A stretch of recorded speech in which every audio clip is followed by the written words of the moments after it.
अरे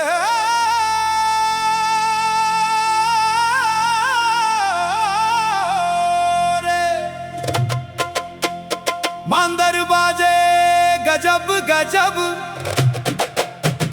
गांव में उठिस धूम रे।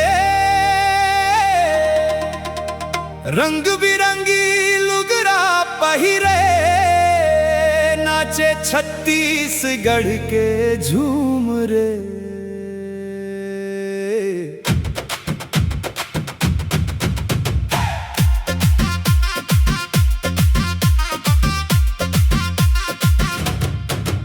महुआ के छांव तले गूंजे गीत सुहाना, पंथी कर्मा सुहाना चा बढ़ गे गांव के ठिकाना।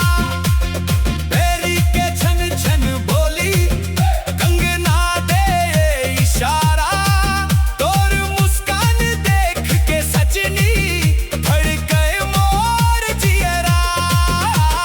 मांदर के थाप सुन दिल मोर उड़ी जाते, तोर संग नाचत नाचत रात भर बीत जाते।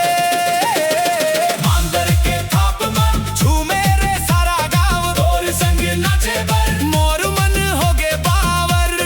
हाय रे संगी नाचे बर आवव, छत्तीसगढ़ के रंग में सबला रंगावव।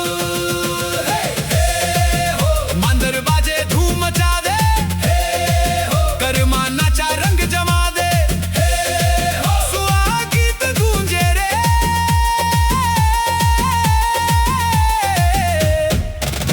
माया के जोत जगा दे।